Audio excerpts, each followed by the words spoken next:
أعوذ بالله من الشيطان الرجيم قد أفلح المؤمنون الذين هم في صلاتهم خاشعون وقال الله تعالى في موضع آخر حافظوا على الصلوات والصلاة الوسطى وقوموا لله قانتين.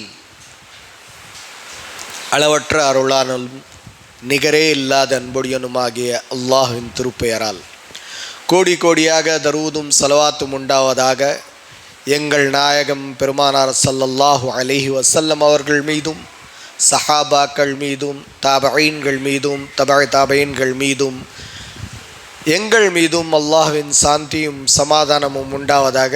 அல்லாஹு தஆலாவின் பெரும் கிருபை, அல்லாஹு தஆலாவை நாம் கடவுளாக ஏற்று வணங்கி வழிபட்டு அதன் பிறகு அவனை பற்றி, அவன் மார்க்கத்தை பற்றி, அவன் நபியை பற்றி, அவனுடைய நபி பெருமானார் ஸல்லல்லாஹு அலைஹி வஸல்லம் அவர்கள் காட்டிய வழியின் பக்கம் அந்த வழியை தெரிந்து கொள்வதற்காக இங்கு அமர்ந்திருக்கின்றோம். அன்பார்ந்தவர்களே, நான் இன்று சொல்லக்கூடிய ஒரு விஷயம் வெற்றியின் பக்கம். வாருங்கள் வெற்றியின் பக்கம். நாம் இஸ்லாமியர்களாக இருக்கின்றோம், இஸ்லாத்தின் மீது நம்பிக்கை வைக்கின்றோம்.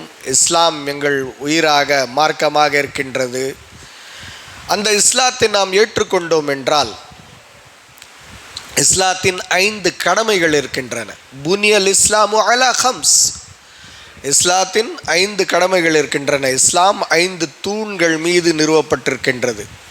1 ஷஹாதா, வாக்களிப்பது. வாக்களித்தவுடனே அவர் இஸ்லாமியர் என்று அறியப்படுவார்.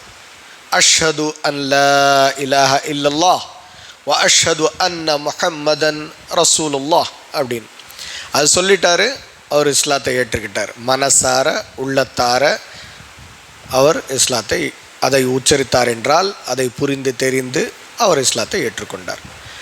அடுத்த விஷயம், அதை ஏற்றுக்கொண்ட உடனே அடுத்தது வ இகாமிஸ் ஸலாஹ், தொழுகையை நிலைநாட்டுங்கள். அதற்கடுத்து வ ஈதாஇஸ் ஸகா, ஜகாத்தை கொடுங்கள். அதற்கடுத்து வ ஸௌமி ரமதான், ரமதானின் நோன்பு நோற்றுதல். அதற்கடுத்து ஹஜ், மன் இஸ்ததா இலைஹி சபீலா, அல்லாஹ்வின் வீட்டிற்கு ஹஜ்ஜுடைய காலகட்டத்தில் சென்று வருவது, சக்தி இருப்பவர்கள் என்று பெருமானார் ஸல்லல்லாஹு அலைஹி வஸல்லம் அவர்கள் கூறியிருக்கின்றார்கள். சரி, இஸ்லாத்தை ஏற்றுக்கொண்டோம். அதற்கு அடுத்து வரக்கூடிய 2வது கடமை, முதல் விஷயம் அல்லாஹ்வை ஏற்றுக்கொண்டோம். அதற்கடுத்து என்ன செய்ய வேண்டும்? ஏற்றுக்கொண்டால் மட்டும் போதுமா? நாம் இஸ்லாமியர் என்று சொல்லிவிட்டால் போதுமா? நான் எப்படி ஏற்றுக்கொண்டதை நாம் எப்படி காட்ட வேண்டும், என்ன செய்ய வேண்டும் என்றால் வ இகாமிஸ் ஸலாஹ், தொழுகையை நிலைநாட்டுங்கள். அஸ்ஸலாத்து பைனல் அப்தி வல் குஃப்ர், தொழுகை ஒன்றே ஒன்றுதான் உங்களை ஈமானியர்கள் ஈமான் அல்லாதவர்கள் என்று பிரித்து காட்டக்கூடியதாக இருக்கின்றது. ஒவ்வொரு நாளும் ஒவ்வொரு வக்திலும் ஐவேளை தொழுகையில், அதாவது ஐவேளை தொழுகையில் மோசினார் எங்களை அழைக்கின்றார். அந்த அழைப்பு என்னவாக இருக்கின்றது தெரியுமா? ஹய்யா அலஸ் ஸலாஹ், தொழுகையின் பக்கம் வாருங்கள். ஹய்யா அலல் ஃபலாஹ், வெற்றியின் பக்கம் வாருங்கள். உங்களுக்கு வெற்றி வேண்டுமா? நீங்கள் இவ்வுலகிலும் மறு உலகிலும் வெற்றி பெற வேண்டுமா? என்ன செய்ய வேண்டும்? பெருசாக எதுவும் சாதிக்க தேவையில்லை, தொழுகையின் பக்கம் வாங்க. சரி, மோசனார் மட்டும்தான் சொன்னாரா? அந்த ஹதீஸில் மட்டும்தான் இருக்கா? அந்த அசானுடைய வார்த்தைகள் மட்டுமே இருக்கா? குர்ஆனும் சொல்லுது. என்ன சொல்லுது? கத் அஃப்லஹல் முஃமினூன், மோமின்கள் வெற்றி பெற்றார்கள், இறை நம்பிக்கை கொண்டவர்கள் வெற்றி பெற்றார்கள், ஈமான் கொண்டவர்கள் வெற்றி பெற்றார்கள். சரி, அந்த வெற்றி பெற்றவர்களுடைய செயல் என்ன? அவர்கள் என்ன செய்தார்கள்? எதற்கு அவர்கள் வெற்றி பெற்றார்கள்? அவர்கள் எப்படி வெற்றி பெற்றுவிட்டார்கள் என்றால் அதற்கு தீர்வு, அதற்கான பதில் அதே அடுத்த வசனத்தில் இருக்கின்றது. கத் அஃப்லஹல் முஃமினூன் அல்லதீன ஹும் ஃபீ ஸலாத்திஹிம் காஷிஊன். அந்த இறை நம்பிக்கையாளர்கள் எவர்கள் தொழுகையை முழு அச்சத்தோடு தொழுது முடித்தார்களோ, தொழுகையை நிலைநாட்டினார்களோ அவர்கள் வெற்றி பெற்றார்கள். அந்த தொழுகையை முழு இறையச்சத்தோடு தொழுது முடித்தவர்கள், அல்லாஹ்வை உண்மையான இறைவன் என்று ஒப்புக்கொண்டு அதனை மனதார உள்ளத்தால உடலால அவனை முழுமையாக வணங்கி அந்த இறையச்சத்தோடு வணங்கியவர்கள் அனைவரும் வெற்றி பெற்றவர்கள். அல்லாஹு அக்பர். எவ்வளவு பெரிய விஷயம். நமக்கு இன்னைக்கு வாழ்க்கையில் பல பிரச்சனைகள் உண்டு, பல விஷயங்கள் இருக்குது. அதெல்லாம் நம்ம அதற்கு எப்படி தீர்வு வேணும், என்ன செய்யணும், எப்படியெல்லாம் தோன்றி நம்ம யோசிச்சுக்கிட்டே இருக்கோம். ஆனால் அதற்கெல்லாம் தீர்வு இவ்வுலகிலும் மறுமையிலும் வெற்றி பெறுவதற்கான நமக்கு இது என்னவென்றால் தொழுகை. அல்லாஹு தஆலா நான் ஓதிய வசனங்களில் சூரத்துல் பக்ரா 2வது அத்தியாயம் அதில் முதல் வசனங்களில் இருந்தே அல்லாஹு தாலா தனது திருமறை பற்றி கூறுகின்றான். இந்த குர்ஆனில் எந்த ஒரு சந்தேகமும் இல்லை, இது அல்லாஹு தாலாவின் சார்பாக இறக்கி அருளப்பட்டது என்றெல்லாம். அதில் ஒரு வசனம், அலிஃப் லாம் மீம் ஸாலிகல் கிதாப் லா ரைப ஃபீ ஹுதல்லில் முத்தகீன்.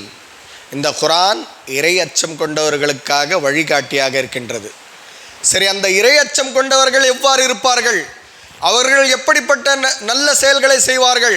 அவர்களுடைய குணாதிசயங்கள் எப்படி இருக்கும்? அவர்கள் என்ன செய்வார்கள்? அவர்கள் செய்வது என்னவென்றால் முதலில் வரக்கூடியது என்ன தெரியுமா?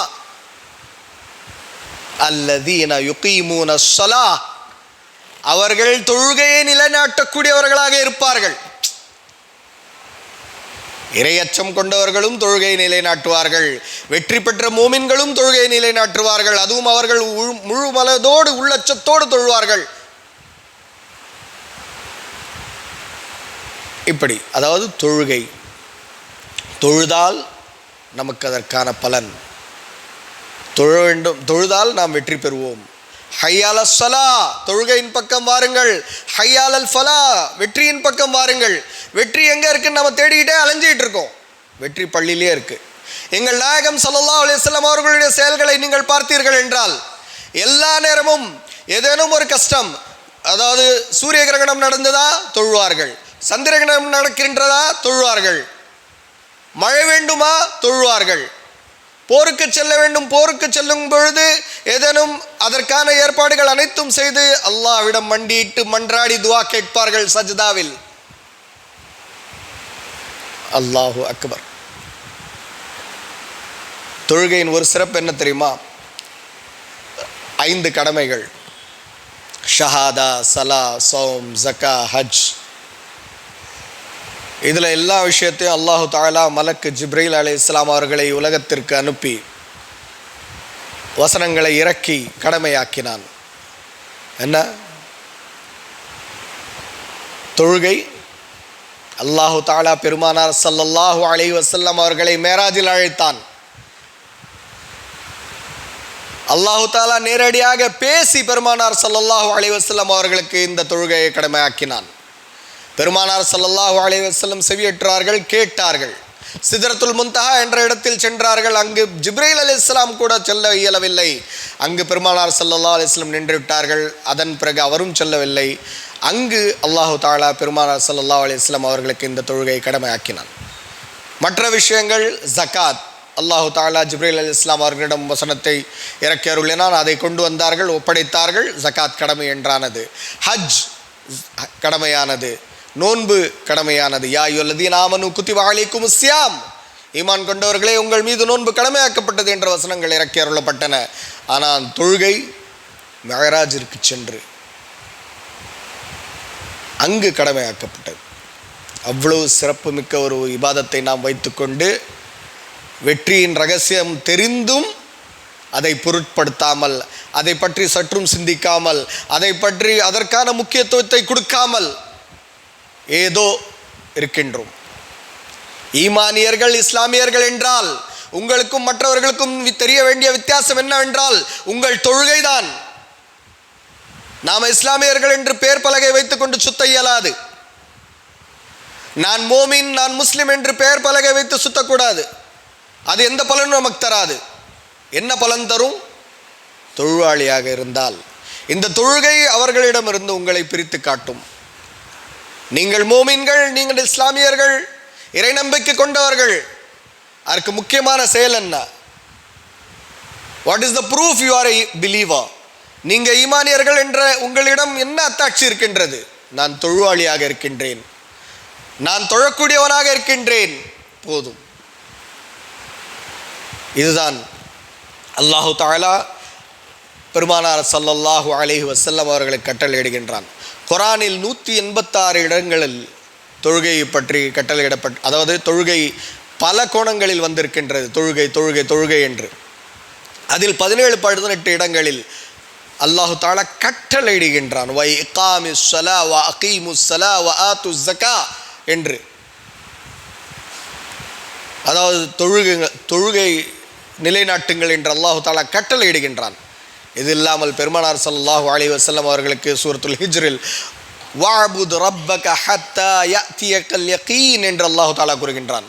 நீங்கள் உங்கள் இறைவனை உங்கள் மரணம் வரும் தருவாய் வரை வணங்குங்கள் என்று. அல்லாஹு அக்பர். எங்கள் நாயகம் ஸல்லல்லாஹு அலைஹி வஸல்லம் அவர்களுக்கு அப்படி ஒரு கட்டளை.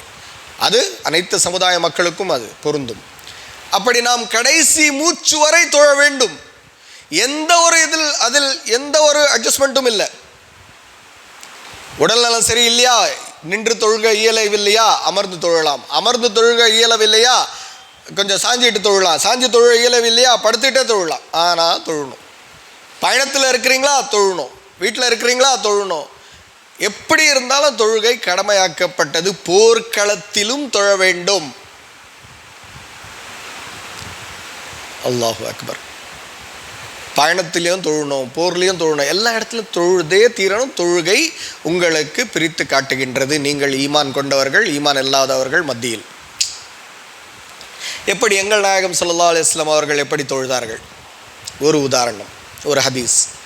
கடைசி தருவாய் பெருமானார் ஸல்லல்லாஹு அலைஹி வஸல்லம் அவர்களுடைய கடைசி நேரம். அந்த நேரத்தில் பெருமானார் ஸல்லல்லாஹு அலைஹி வஸல்லம் உடல் நலம் சரியில்லாமல் இருக்கின்றார்கள். ஆயிஷா ரலியல்லாஹு அன்ஹா அவர்களுடைய வீடு பள்ளியை ஒட்டி தானே, ரொம்ப தூரமெல்லாம் இல்லை, ஏன்னா மிகவும் அருகாமையில் இருக்கின்றது. ஏன்னா அங்கேருந்து பெருமானார் ஸல்லல்லாஹு அலைஹி வஸல்லம் தொழுகை நேரமாகுது, போகலான்னு நினைக்கிறாங்க. அந்த நேரத்தில் மயக்கம் வருது, மயங்கிடுறாங்க. கண் விழிச்சு மறுபடியும் பார்க்குறாங்க, மயங்கிடுறாங்க. என்ன நடந்தது? தொழுதாச்சா? இல்லை யா ரசூலல்லாஹ், உங்களுக்காக காத்துக்கிட்டு இருக்காங்க. சரி, அப்படி முயற்சிக்கிறாங்க, மயங்கிடுறாங்க. அப்போ அபூபக்கர் சித்திக் ரலியல்லாஹு அன்ஹு அவர்களை கட்டளையிடுறாங்க, நீங்கள் போய் தொழுகை நிலைநாட்டுங்க.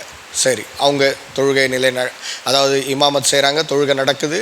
அப்போ பெருமானார் ஸல்லல்லாஹு அலைஹி வஸல்லம் 2 சஹாபாக்களை அழைத்து, ஹதரத் அலி அண்ட் ஃபதல் பின் அப்பாஸ் இவர்கள் இருவரை அழைத்து அவர்கள் தோளில் மீது கை போட்டு அவர்கள் அங்கிருந்து தொழுகைக்கு வராங்க. அந்த இடத்திலிருந்து இங்கே வரதுக்கு ஹதீஸில் என்ன இருக்குது தெரியுமா? பெருமானார் ஸல்லல்லாஹு அலைஹி வஸல்லம் கால் பாதங்களை எடுத்து வைத்து வரவில்லை. அவங்க 2 பேரும் அவங்கள இழுத்துட்டு வந்தாங்க. அதாவது அவர்கள் நடந்து வரவில்லை, இழுத்து வந்ததற்கான கோடு அடையாளம் இருக்கின்றது. அவங்களால அவ்வளோ இயலலை. அப்போ கூட அவங்க பள்ளிக்கு வந்தாங்க. பெருமானார் ஸல்லல்லாஹு அலைஹி வஸல்லம் அபூபக்கர் பக்கத்தில் அமர்றாங்க, தொழுகிறாங்க. அந்த நேரத்தில் அந்த இடத்துல அவங்க தொழுகிறாங்க. நமக்கு கொஞ்சம் ஆசைப்பாச்சுன்னா போதும், அவ்வளோதான், அல்லான்னு படுத்துருவோம். கொஞ்சம் டயர்ட் ஆகிடுச்சுன்னா இன்றைக்கி தொழுவோம் ஆஃப். கொஞ்சம் ஏதாவது பண்ணிட்டோன்னா தொழுக முடிஞ்சிடுச்சு. யாரோ ஒரு காமெடியாக சொல்லுவாங்க, நீ என்னப்பா ஜோஹர் விட்டா அசர் விட்டா மகரிப் விட்டா இஷா அப்படியெல்லாம் தொழுற, நான் வெள்ளிக்கு தொழுகிறேன். எவ்வளோ ஃபாஸ்ட்டாக இருக்கார் பாருங்கள் அவர். அதாவது ஜும்மா அவர் தொழுகிறாரு, அதனால் அவர் அதை பெருமையாக சொல்கிறாரு. நாமெல்லாம் ஜொஹரை தொழுதா அசர் தொழுகிறோம், அசர் தொழுதா மகரிப் தொழுகிறோம், மகரிப் தொழுதா இஷா. அல்லாவுடைய கிருபை நம்ம அப்படியாவது தொழுகிறோம்.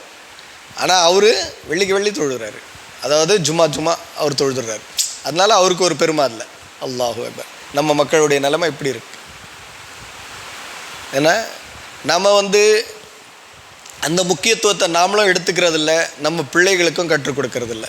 பெருமானார் ஸல்லல்லாஹு அலைஹி வஸல்லம் சிறு பிள்ளைகளையும் அழைத்து வர சொல்லியிருக்கிறார்கள். ஆனால் பெருமானார் ஸல்லல்லாஹு அலைஹி வஸல்லம் தொழ வைக்கும்போது பிள்ளைகள் அவங்களோட இருப்பாங்க. ஹசன் இல்லை இவங்க பிள்ளைகள் எல்லாம் இருப்பாங்க, அவங்க தொழுவையிலேயே இருப்பாங்க பக்கத்தில். பெருமானார் ஸல்லல்லாஹு அலைஹி வஸல்லம் அவங்கள இறக்கி விட்டு எல்லாம் தொழுது இருக்கிறதா ஹதீஸில் இருக்குது. அந்த அளவுக்கு தொழுகையின் முக்கியத்துவம். பெருமானார் ஸல்லல்லாஹு அலைஹி வஸல்லம் கடைசி வார்த்தைகள் சொன்னது என்ன தெரியுமா? வசியத்துன்னு சொல்லுவாங்க. நாமெல்லாம் என்ன செய்வோம்? உயில் எழுதி வைப்போம், அதை செய் இதை செய், இது பண்ணாத அதை பண்ணாத அப்படின்னு. எங்கள் நாயகம் ஸல்லல்லாஹு அலைஹி வஸல்லம் அவர்கள் சொன்ன வார்த்தைகள் அஸ்ஸலா அஸ்ஸலா அஸ்ஸலா, தொழுகை தொழுகை தொழுகை என்று சொன்னார்கள். அதாவது அதை கடைபிடித்து விடுங்கள், போதுமானது. அதற்கடுத்து ஒமா மலக்கத் ஐமானுக்கு, உங்கள் கீழ்ப்படிந்தோர்கள் அதாவது அடிமையாளர்களை சரியாக பார்த்து கொள்ளுங்கள்.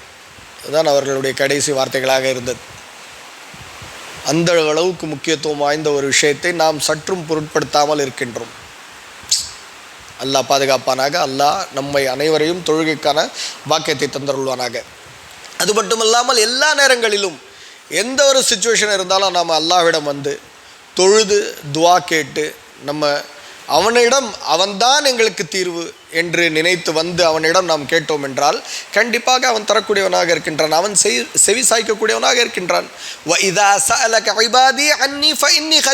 என்னுடைய அடியான் என்னிடம் கேட்கின்றான் என்றால் அவனிடம் சொல்லுங்கள், நான் அவனுக்கு அருகாமையில் இருக்கின்றேன், நான் தர ரெடியாக இருக்கேன், கேட்குறேன் தான் ஆள் இல்லை அப்படின்னு அல்லாஹ் தஆலா கூறுகின்றான். நம்ம எங்கே அவனுக்கு நெருங்குறோம்? தொழுகையில் மனிதன் அல்லாஹ்விடம் மிகவும் நெருக்கமாக ஆகிறான். தொழுகை ஒரே ஒரு இபாதத்து தான். அந்த இபாதத்தில் ஒரு மனிதன் அல்லாஹ்விடம் பேசுகின்றான், அல்லாஹ்விடம் மிக நெருக்கமாக இருக்கின்றான். சஜிதாவில் மனிதன் அல்லாஹ்விடம் மிக நெருக்கமாக இருக்கின்றான். சூரத்துல் ஃபாத்திஹா ஓதும் பொழுது ஒவ்வொரு முறையும் ஒவ்வொரு தொழுகையிலும் நீங்கள் சூரத்துல் ஃபாத்திஹா ஓதும் பொழுது அல்லாஹ் தஆலா உங்களுடைய அந்த சூரத்துல் ஃபாத்திஹாவுக்கு பதிலளிக்கின்றான். எவ்வளோ பெரிய விஷயம். நாம் இன்றைக்கி அந்த தொழுகையிலும் அதுக்கு தான் நான் ஒரு வசனத்தை ஓதுனேன். قد أفلح المؤمنون الذين هم في صلاتهم خاشعون. மூமின்கள் வெற்றி பெற்றார்கள். எவர்கள் வெற்றி பெற்றார்கள் என்றால் தொழுகையில் முழு மனதோடு உள்ளச்சத்தோடு தொழக்கூடியவர்கள். நாம் இன்றைக்கி தொழுதாலும் அதுலேயும் 1008 பிரச்சனை இருக்குது. அல்லாஹ் அக்பர் நின்றுவோம், அப்போ தான் தலையை சொறிவோம், அப்போ தான் வேறு ஏதோ யோசிப்போம், அப்போ தான் எங்களுக்கு ஒரு ரொம்ப அசைவுகள் தொழுகையில் என்னென்னவோ செய்வோம். தொழுகையில் அல்லாஹ்வின் முன்னிலை நிற்கிறோம். நாம் ஒரு பெரிய ஆஃபீஸர் முன்னாடி போய் நின்று அவனுக்கு நேராக பார்க்காத இந்த பக்கம் அந்த பக்கம் பார்த்து பேசுவோமா? பேச மாட்டோம். ஆனால் படைத்த இறைவன் முன்னிலையில் நாம் நிற்கின்றோம், அவனை வணங்கக்கூடியதற்காக நிற்கின்றோம். அவனே அனைத்தும் பார்க்கக்கூடியவன், கேட்கக்கூடியவன், கொடுக்கக்கூடியவன் என்ற நம்பிக்கை வைத்து நாம் நின்று கொண்டிருக்கும் பொழுது நம்முடைய நிலைமை என்ன? எப்படி வேணாலும் என்ன வேணாலும் செய்வோம். தொழுகையில் மட்டும் ஒரு அந்த கான்சன்ட்ரேஷன் இருக்காது. அந்த இறையச்சத்தோடு தொழக்கூடிய அந்த இது நம்மக்கிட்ட இல்லை. அல்லாஹ் பாதுகாப்பானாக. அல்லாஹ் அதற்கான தௌஃபீக்கை நம்ம அனைவருக்கும் கொடுப்பானாக. அதனால் அன்பார்ந்தவர்களே, தொழுகை ஒரு நாம் இறைவனிடம் அல்லாஹ்விடம் பேசுகிறோம் என்ற எண்ணத்தோடு அல்லாஹ்வின் முன்னிலை நிற்கின்றோம் என்ற அந்த இறையச்சத்தோடு நாம் தொழ வேண்டும். தொழுதால் எங்களுக்கு என்ன பலன்? தொழுகையினால் நமக்கு என்ன பலன் அப்படின்னா, ஒரு சஹாபி அதாவது பெருமானார் ஸல்லல்லாஹு அலைஹி வஸல்லம் சொல்கிறாங்க, ஒரு மனிதருடைய வீட்டிற்கு முன்னால் ஆறு ஓடுகின்றது. அதில் ஒரு மனிதர் 5 வேளை குளிக்கின்றார். அவருடைய உடலில் ஏதேனும் அழுக்கு இருக்குமா? சஹாபாக்கள் சொல்கிறாங்க, இல்லை யா ரசூலல்லாஹ். அதே போன்று தான் தொழுகை. ஒரு மனிதர் 5 வேளை தொழுகிறார்கள் என்றால் அவர்களுடைய பாவங்கள் அனைத்தும் துடைத்து எறியப்படுகின்றன. எவ்வளோ பெரிய ஒரு விஷயம் இது, கடமையான தொழுகை. அதே ஒரு மனிதர் நார்மலாக ஒசு செய்து விட்டு நல்ல முறையில் ஒசு செய்தார், எப்படி சுன்னத்தில் சொல்லப்பட்டிருக்கின்றதோ, பெருமானார் ஸல்லல்லாஹு அலைஹி வஸல்லம் அவர்கள் எப்படி கற்றுக் கொடுத்திருக்கின்றார்களோ அந்த முறையில் தண்ணீரையும் வீணாக்காமல் எதுவும் தவறாக செய்யாமல் அருமையான முறையில் எங்கள் நாயகம் ஸல்லல்லாஹு அலைஹி வஸல்லம் அவர்கள் காட்டிய வழியில் ஒசு செய்துவிட்டு அந்த ஒசுவுக்கு பிறகு துவா ஓதுகின்றார். அஷ்ஹது அன் லா இலாஹா இல்லல்லாஹ் வ அஷ்ஹது அன்ன முஹம்மதன் அப்துஹு வ ரசூலுஹு அல்லாஹும்ம ஜஅல்னி மினத் தவ்வாபீன் வ ஜஅல்னி மினல் முத்தஹிரீன் ஓதுனா அவர்களுக்காக சுவனத்தின் 8 கதவுகளும் திறக்கப்படும் என்றது ஹதீஸ். அல்லாஹு அக்பர். என்ன, வெறும் ஒசு செய்துவிட்டு துவா ஓதிட்டா, பெரும்பாலும் நாம் ஒசு தொழுகைக்காக செய்கிறோம். அதனால் நான் அதை சொல்கிறேன். என்ன, மற்ற நேரங்கள்லையும் நம்ம ஒது செய்யலாம். அல்ஹம்துலில்லாஹ், குர்ஆன் ஓதுறதுக்காக ஒது செய்யலாம், தூங்குறதுக்கு முன்னாடி ஒது செய்யலாம், இதெல்லாம் ஒரு விஷயம். ஆனால் பெரும்பாலும் நம்ம ஒது செய்கிறது தொழுகைக்காக. அப்போ அதற்கு அவ்வளோ நன்மை. தொழுகை ஆரம்பிக்கிறதுக்கு முன்னாடியே வெறும் ஒசுலேயே எங்களுக்கு இவ்வளோ நன்மை இருக்குது. ஏன்னா அது மட்டும் இல்லாமல் தொழுகை எங்களை தவறான விஷயங்களிலிருந்து பாதுகாக்கின்றது. இன்ன ஸலாத்த தன்ஹா அனில் ஃபஹ்ஷாஇ வல் முன்கர். தொழுகை உங்களை மானக்கேடான தவறான விஷயங்களிலிருந்து நீக்கிவிடுகின்றது. மனதார உள்ளச்சத்தோடு நீங்கள் தொழக்கூடியவர்களாக நாம் இருந்தோம் என்றால், ஒவ்வொரு தொழுகைக்கு பிறகும் நாம் வெளியே செல்லும் பொழுது நமக்கு ஒரு யோசனை வரும். நாம் இப்போ ஏதாவது பொய் சொல்ல போகிறோன்னா, அல்லாஹ் மறுபடியும் போய் அல்லாஹ்வின் முன்னிலையில் நிற்கணுமே, சொல்ல மாட்டோம். ஏதோ தவறு செய்ய போகிறோம், மறுபடியும் போய் அல்லாஹ்வின் முன்னிலையில் நிற்க வேண்டுமே, செய்ய மாட்டோம். இப்படி அந்த தொழுகை உங்களை தவறான மானக்கேடான விஷயங்களிலிருந்து பாதுகாக்கின்றது. இது தொழுகையின் பலன். அது அழுக்கு இருக்காது, அதாவது உடலில் எந்த அழுக்கும் இருக்காது. அப்படி எங்கள் கிட்ட எந்த பாவமும் இருக்காது. இன்ஷா அல்லாஹ், அல்லாஹ் தூய்மைப்படுத்தி விடுவான் இந்த தொழுகையினால். அதே போன்று 12 ரக்காத்துகள் சுன்னத்து தொழுதால், ஒரு நாளைக்கு 5 வேளை தொழுகை. அந்த 5 வேளை தொழுகையில் 12 ரக்காத் சுன்னத்து. காலையில் ஃபஜரில் 2 ரக்காத், ஜொஹரில் 6 ரக்காத், மக்ரிபில் 2 ரக்காத், இஷாவில் 2 ரக்காத். வெறும் சுன்னத்து 12 ரக்காத். இந்த சுன்னத்து 12 ரக்காத் தொழுதா எங்களுக்கு சுனத்தில் ஒரு வீடு கட்டப்படும். ஒசூல அவ்வளோ பெரிய நன்மை. ஜன்னத்துடைய 8 கதவுகளும் திறந்துடும். எந்த கதவில் வேண்டுமானாலும் செல்லலாம், எந்த வாசல் வழியாக வேண்டாலும் சோனத்தில் நுழையலாம். ஏன்னா நோன்பு நோக்கிறவர் பாபு ரையான் என்ற கதவிலிருந்து நுழைவார். ஏன்னா ஹஜ் செய்தவர் அந்த கதவு உதாரணத்துக்கு இப்படி இருக்குன்னா. ஆனால் ஒசு செய்து அந்த சரியான முறையில் ஒசு செஞ்சு துவா ஓதுன ஒரு மனிதர் 8 கதவுகளும் திறக்கப்படும். அதிலிருந்து அவர் எந்த கதவு வேண்டுமானாலும் தேர்ந்தெடுத்து போகலாம். அவ்வளோ பெரிய நன்மை. அதற்கடுத்து நம்ம உடலில் எந்த அழுக்கம் இருக்காது, அதாவது பாவங்கள் இருக்காது, தூய்மைப்படுத்தப்படும். தொழுகை எங்களை மானக்கேடான விஷயங்களிலிருந்து தவிர்க்கின்றது. அதை தவிர 12 ரக்காத்துகள் சுன்னத்து மட்டுமே தொழுதால் சுவனத்தில் ஒரு வீடு கட்டப்படும். அல்லாஹு அக்பர். எவ்வளவு பெரிய விஷயங்கள் இருக்கின்றன நம்மக்கிட்ட. வெற்றியின் ரகசியம் இதுதான். வெற்றியின் பக்கம் வாருங்கள் என்றால் வெற்றி எங்கே இருக்குது? தொழுகையில் இருக்குது. ஹையால் அல் ஃபலான்னு சும்மா சாதாரணமாக கூப்பிட்டுருல உங்களை. வெற்றியின் பக்கம் வாங்கன்னு சொல்லி சும்மா சாதாரணமாக கூப்பிடல. இது சாதாரண வார்த்தைகள் இல்லை. நாம் எதுவும் வாக்குறுதி கொடுத்து அந்த மாதிரி உங்களை அழைக்கல. இது ஹதீஸில் இருக்கக்கூடிய வார்த்தை, பெருமானார் சொல்லி கொடுத்த வார்த்தைகள். அதை உண்மையிலேயே எங்களை வெற்றியின் பக்கம் அழைக்கிறது. அதை நாம் புரிஞ்சுக்கணும். அந்த தொழுகை நமக்கு மட்டுமா கடமையாக்கப்பட்டது இல்லை, எல்லா நபிமார்களுக்கும் அல்லாஹு தஆலா கட்டளையிட்டான். என்ன ஒரு வித்தியாசம்? அவங்களுக்கு நேரமும் தொழுகை முறையும் அல்லது தொழுகையுடைய ரக்காத்துகளும் வித்தியாசப்படுத்தப்பட்டது. அல்லாஹு தஆலா தனது திருமறையில் கூறுகின்றான்,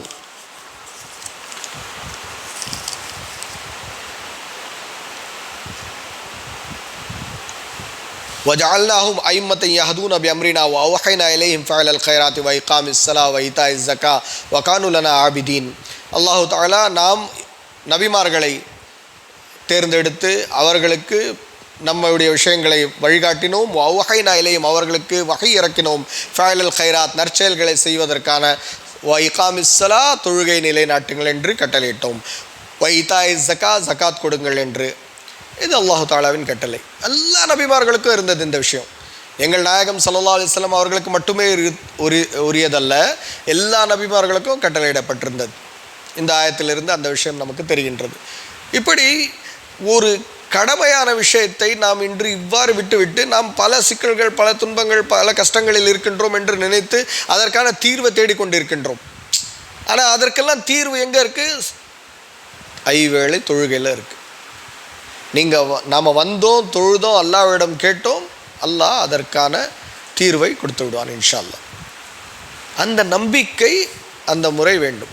சஹாபாக்கள் எது இருந்தாலும் முதல்ல அல்லாஹ்விடம் மண்டிடுவார்கள், எது இருந்தாலும் அல்லாஹ்விட்ட ஓடி வந்துடுவாங்க.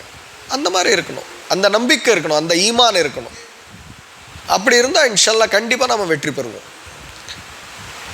அதே போன்று நமக்கு மட்டுமல்ல, அல்லாஹு தஆலா படைத்த அனைத்து ஜீவராசிகளுக்கும் ஒரு கட்டளையிட்டிருக்கிறான். அது என்ன என்றால், யுஸப்பிஹு லஹு மன் ஃபிஸ் ஸமாவாதி வல் அர்த் வத்-தைரு ஸாஃபாத்தின் குல்லுன் கத் அலிம ஸலாத்தஹு வ தஸ்பீஹஹு வல்லாஹு அலீமும் பிமா யஃஅலூன்.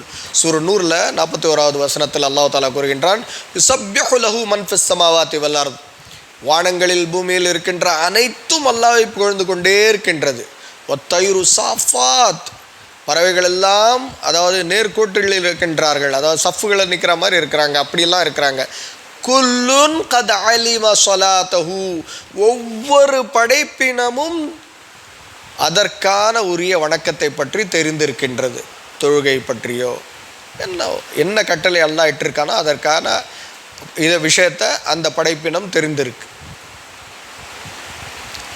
அது வணங்குறதுக்காகவே இருக்கா, இல்லை உயிர் உள்ள பொருட்கள், உயிரற்றவை அனைத்தும் அல்லாஹ்வை துதிபாடுகின்றன, வணங்குகின்றன, அப்படி இருக்கு.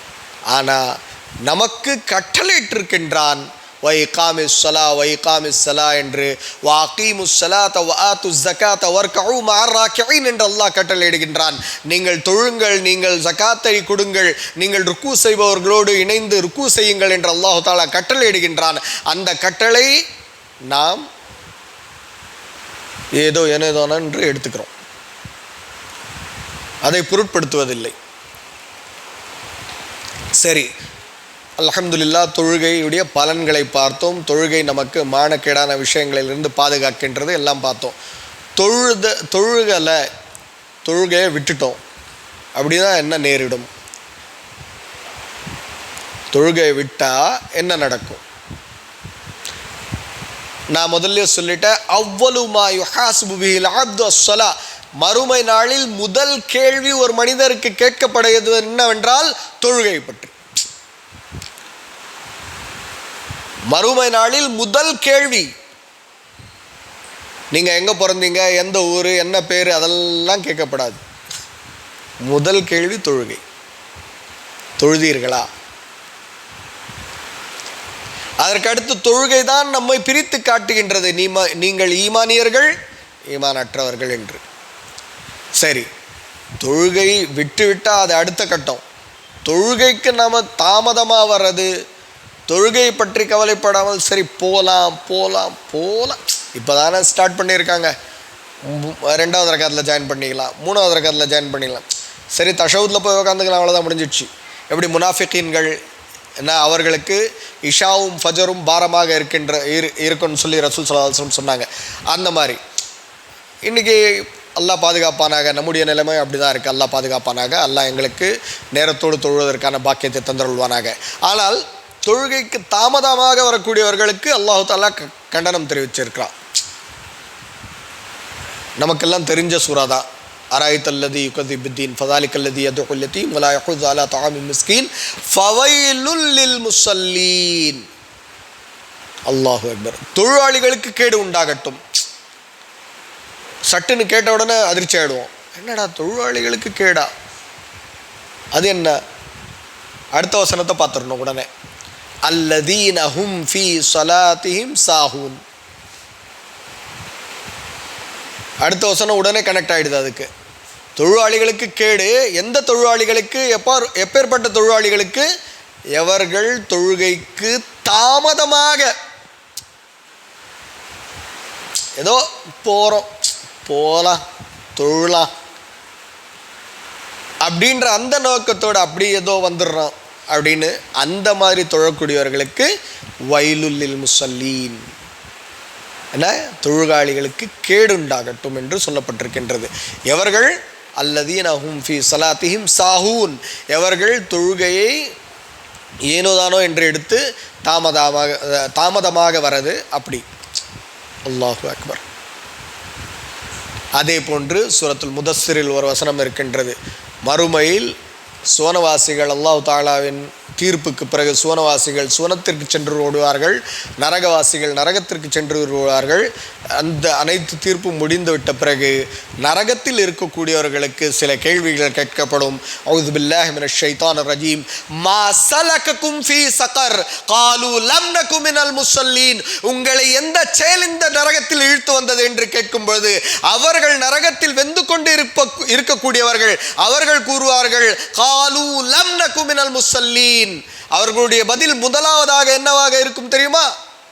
நான் அதை செய்யல, நான் இதை செய்யல, நான் அந்த பணத்தை கொடுக்கல, நான் அங்கே சதகா பண்ணல, நான் அங்கே ஹஜ் பண்ணல, அதனால நான் இங்கே வந்துட்டு, அப்படியெல்லாம் இருக்காது. அவங்க சொல்லக்கூடிய முதல் பதில் மா ஸலககும் ஃபீ ஸகர் காலூ லம் நகு மினல் முஸல்லீன். அல்லாஹ் பாதுகாப்பானாக, நாம் தொழுகாளிகளாக இல்லை, அதனால் தான் நான் இந்த வேதனையை அனுபவிச்சுட்டு இருக்கோம். அல்லாஹு அக்பர். நரகத்தில் வெந்து கொண்டு இருக்கக்கூடியவர்களுக்கு கேள்வி கேட்கப்படும், மா ஸலககும் ஃபீ ஸகர். நீ என்னப்பா சாதனை பண்ணிட்ட, ஏன் இங்கே வந்துட்ட அப்படின்னு. அதுக்கு அவங்க சொல்கிற முதல் பதில், காலூ லம் நகு மினல் முஸல்லீன். நாம் தொழக்கூடியவர்களாக இல்லை உலகத்தில், ஆதலால் தான் இந்த வேதனையை அனுபவித்து கொண்டிருக்கின்றோம்.